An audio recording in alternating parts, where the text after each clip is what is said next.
সম্প্রতি গাজীপুরে কালিয়াকৈরে ১৩ বছরের মাদ্রাসার ছাত্রীকে এক হিন্দু যুবক অপহরণ করে ৩ দিন আটকে রেখে দলবদ্ধভাবে পাশবিক নির্যাতন চালায়। অতীতের মতোই মিডিয়া নীরব, প্রশাসন নীরব। যদিও অতীতে দেখেছি এই ধরনের ঘটনা সর্বোচ্চ আসামির গ্রেপ্তার ব্যতীত উপযুক্ত শাস্তি পর্যন্ত পৌঁছায় না। এমত অবস্থায় সঠিক আইনের প্রয়োগ না থাকায় জনগণ নিজেই শাস্তি প্রদান করলে ইসলাম সমর্থনযোগ্য হবে কিনা, খুবই দরকারি প্রশ্ন। দেখুন, গাজীপুরের ঘটনাটা নিয়ে আমাদের সবারই কম বেশ মুখ খোলা দরকার। আমাদের সবারই এই ব্যাপারে কথা বলা দরকার। এই ঘটনা আমি যতটুকু শুনেছি যে ২ মাস আগে ঘটেছে, অথচ ২ মাস পর্যন্ত এই ঘটনা ধামাচাপা দেওয়া হয়েছে। এখন সেই ঘটনা প্রকাশ হচ্ছে, ২ মাস পরে প্রকাশ হচ্ছে। ২ মাস ধরে ধামাচাপা দেওয়া হয়েছে কেন, সেটা একটা বড় প্রশ্নের জায়গা। আর এই দেশে মুসলমানরা, আমরা দীর্ঘদিন থেকে দেখেছি, হিন্দুদের পূজা হলে যাতে করে সেখানে কেউ নাশকতা করতে না পারে, মাদ্রাসার ছাত্ররা গিয়ে মন্দির পাহারাদারি করে সেখানে মুসলমানদের বদনামির হাত থেকে বাঁচাবার জন্য চেষ্টা করে। সেখানে সংখ্যালঘু যারা যারা সংখ্যায় কম, তারা যদি সংখ্যাগরিষ্ঠদের উপর এই ধরনের নির্যাতন চালায় বা তাদের ব্যাপারে এরকম দুঃসাহসিকতার পথ দেখায়, তাহলে সন্দেহাতীতভাবে এর ফলে সমাজ অস্থিতিশীলতার দিকে যাবে। আমাদের দেশে আইন বা আইনের শাসন, এগুলো যেহেতু জাস্ট মুখরোচক গল্পের মতো, এগুলোর কোনো বাস্তবায়ন আমরা দেখতে পাই না। এজন্য মানুষের আস্থা তলানিতে। এরকম পরিস্থিতিতে মানুষের আস্থা ফিরিয়ে আনার জন্য দৃষ্টান্তমূলক শাস্তির কোনো বিকল্প নাই। অতএব এ ধরনের ইস্যুতে বিশেষ করে জড়িতদেরকে দৃষ্টান্তমূলক শাস্তির মুখোমুখি করার কাজটা যদি প্রশাসন করতে ব্যর্থ হয়, তাহলে মানুষ আইন নিজের হাতে তুলে নিলে তার দায়ও এই লোকগুলোর উপরেই পড়বে। পাশাপাশি আরেকটা গুরুত্বপূর্ণ বিষয়, আমাদের দেশে আপনারা লক্ষ্য করবেন যে তথাকথিত নারীবাদী, তথাকথিত শিশু অধিকারের ব্যাপারে সচেতন যারা, তথাকথিত সুশীল যে মানুষগুলোকে আমরা বলি বা নিজেদেরকে তারা বলেন, এই মানুষগুলো এ ধরনের ঘটনা একেবারে মুখে কুলুপ দিয়ে বসে থাকেন। কোন মুসলিম নারী তিনি নির্যাতিত হলে তাদের নারী অধিকারের স্লোগান একেবারে থেমে যায়। আজকে যদি ঘটনাটা উল্টো হতো, ধরা যাক কোনো মাদ্রাসার ছাত্র, কয়েকজন ছাত্র কোন হিন্দু একটা মেয়েকে, যে শিশু, তাকে তুলে নিয়ে গিয়ে যদি এই জুলুম করতো, এই নির্যাতন করতো, তাহলে আজকে সারা দেশের মিডিয়া, সারা দেশের তথাকথিত প্রগতিশীল নারীবাদী, এদের পেরেশানের কোনো শেষ থাকতো না। এদের আওয়াজ অনেক বেশি শোনা যেত। কিন্তু দুর্ভাগ্য যে এখন যখন মুসলিম ভিকটিম, তখন এরা একেবারে চুপ, এদের মুখে কুলুপ।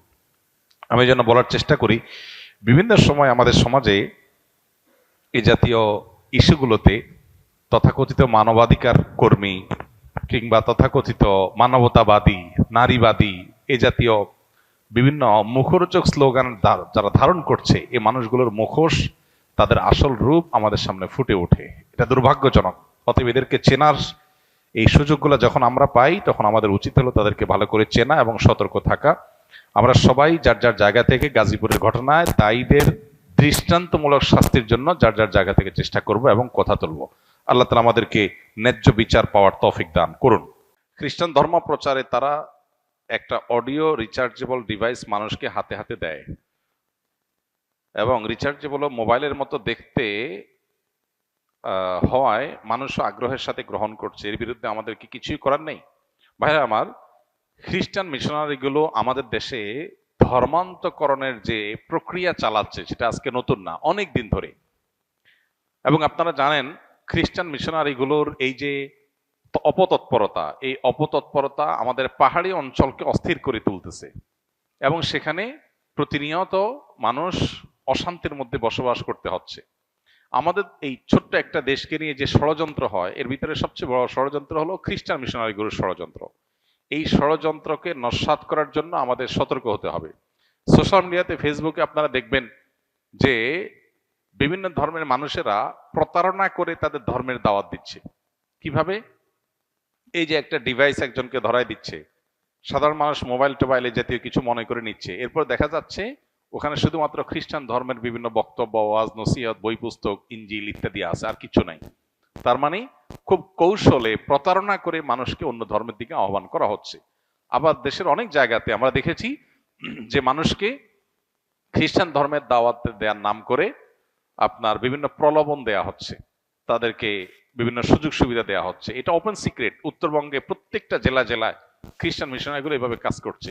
এবং উত্তরবঙ্গে গেলে দেখা যায় তাদের যে পরিমাণ কার্যক্রম, অফিস আদালত, গাড়ি ঘোড়া, তাদের লোকবল যেভাবে কাজ করছে, প্রশাসনের কিছু অসাধু মানুষ সামান্য কিছু ঘুষ পেয়ে তারা অনায়াসে এদেরকে এই অনৈতিক এবং অবৈধ রাষ্ট্রীয় আইনে যেটা নিষিদ্ধ প্রলোভন দেখিয়ে ধর্মান্তরিত করার এই কাজটা তারা কিন্তু অহরহ করে যাচ্ছে, যেন দেখার কেউ নাই।